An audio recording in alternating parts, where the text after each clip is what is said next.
12, 14-foot alleyways. And if you were to do the conventional system where gas goes in, now you can't dig with a mechanical device within 2 feet of an existing utility. So then gas goes in, then you say we go in 2 feet over, and then the electric goes in 2 feet over, and then the telephone goes in 2 feet over. We've taken the whole 12 feet of easement, because nobody's gonna go in and hand dig to go in between those two, and that's the only way you can do it legally.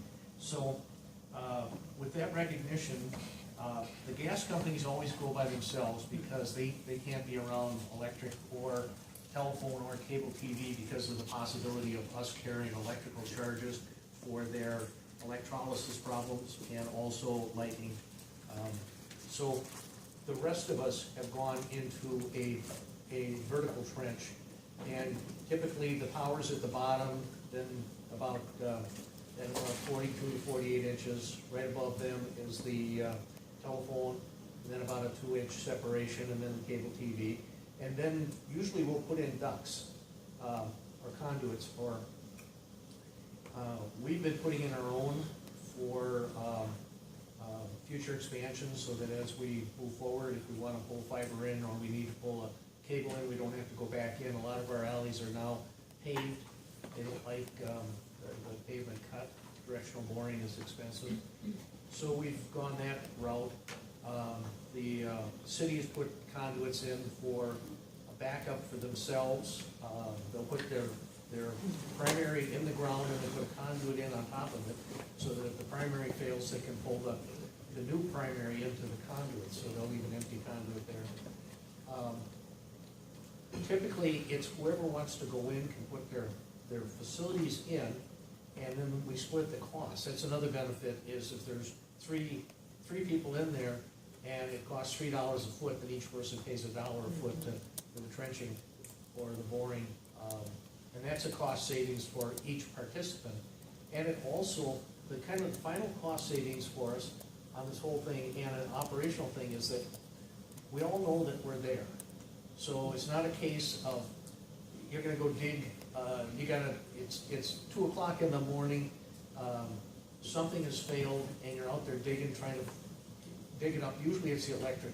You're out there. They know we're there. They know we're in the trench. They locate their own stuff, and they can get to work on it right away. In just routine things where we're going into houses and stuff like that, we're all in the same trench again. And the odds are that somebody's going to get the call, and somebody's going to do the locate. I mean, there's rare times when somebody goes through and cuts all of us off, and there was no locate call or something like that. But usually between our crews, telephone crews, the city crews, driving around, they see somebody working, they know that they don't recall seeing a locate for that, and so they'll stop and say, did you locate that? You know that there's telephone and power.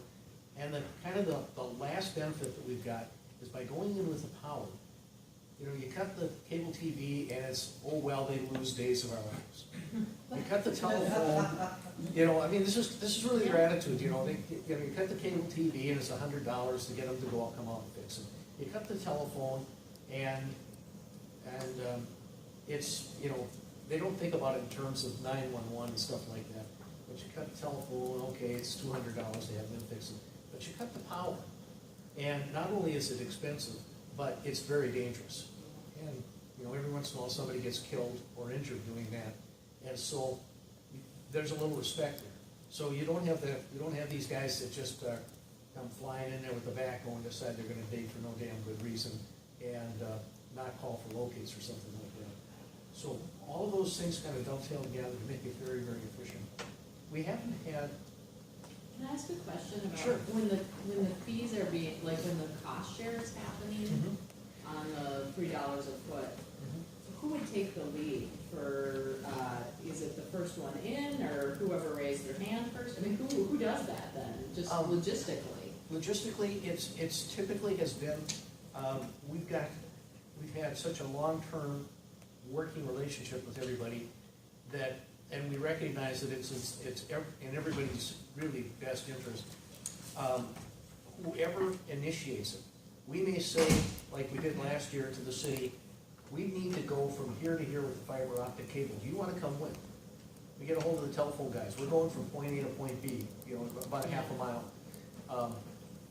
We need to get a fiber optic cable out to this, cell tower, so we'll, So would you pay and then?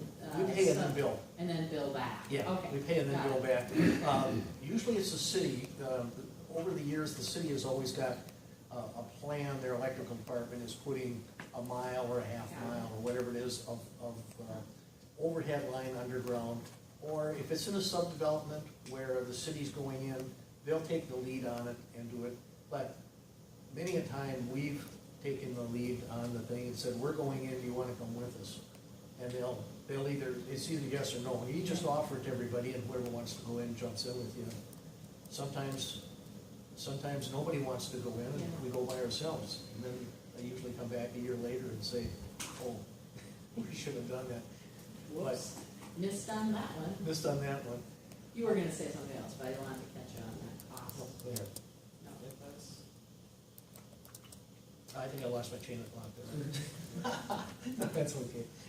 It Other happens. people have questions from a provider standpoint for, on big ones?